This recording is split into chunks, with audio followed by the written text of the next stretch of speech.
Hey guys, it's about time for the weekly check-in. I know I said I was going to wait until I hit level 60, but then I realised later that the day you hit 60 you don't really have anything to speak of in the way of fleets.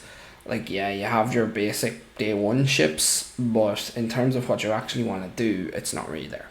So I'm going to post the update as is, and this time next week, with a little luck, we will have some ships to speak of. The rebel fleet that this is in the main experiment to try and test should be starting to come together. In the meantime, I'm going to show everybody where I'm sitting at the moment. Today we hit our first roadblock, in the sense that this was the first galactic war that I wasn't actually able to complete. I got stuck on an Iden team here. I sacked the character to her AoE, but just through an unlucky previous round where I wasn't really paying attention, I went into this one with only 3 out of 5 of the Admiral Radis team left and full team of Inquisitors.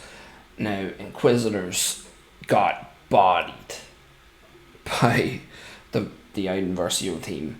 The initial burst just seems to take someone down straight away, and they're a very synergy dependent team. Once one person dies, it does start to come apart. So it just, we couldn't get past it. But look, I got through levels 40 to 59 without this happening once. So I'm pretty happy, all things considered. In terms of arenas, we're sitting within the top 500. I pivoted from using the Inquisitors in the arena to using the Radis team. Purely because stats wise they were doing better.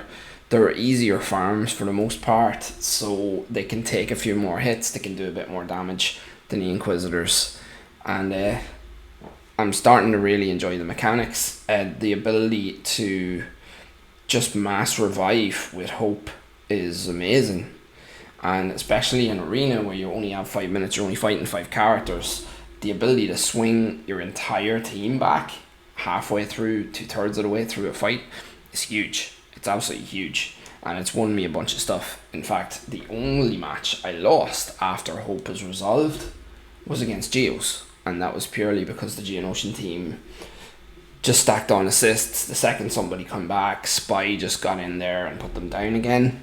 But I was punching up, so I can sort of justify it to myself. Still gonna try and not let that happen again. In terms of character development, I'm doing pretty okay. Got Jin this week. She's almost 5 stars now. Biggs is almost at 6, with K2 being done. So we're making nice progress on that front.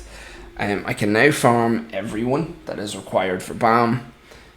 Quill and Kara are a little bit behind. It took me longer than I expected to actually crack their nodes at 3 stars to start simming it, but it's coming together all the same.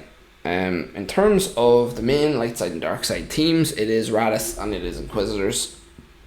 I have enough invested in a couple of bounty hunters to get through the credit heist at my level, so I'm doing fine as fine as anyone can be while leveling. For gold, in terms of how I'm finding the teams, Radis is overperforming, and the Inquisitors team is good in terms of sustain, especially against Jedi, but I'm finding them a bit pillow-fisted.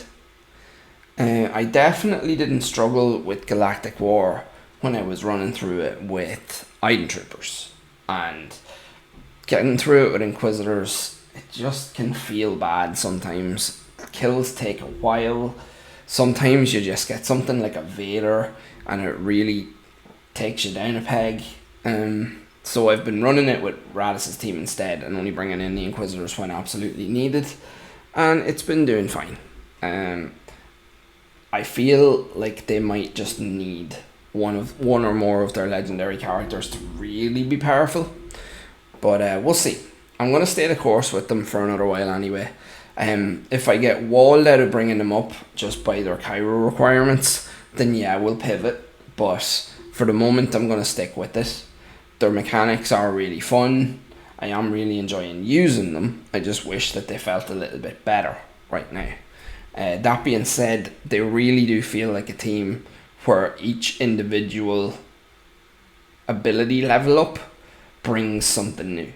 Like just there at the last level, I got this one for Seven Sister where she heals other people on their team whenever she assists them, so long as she's lead. So straight away, we're swapping back from Fifth Brother lead to Seven Sister lead.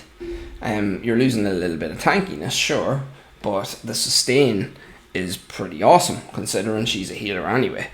So I'm really enjoying them. Just again, wish they did a little bit more damage, but we can't have them.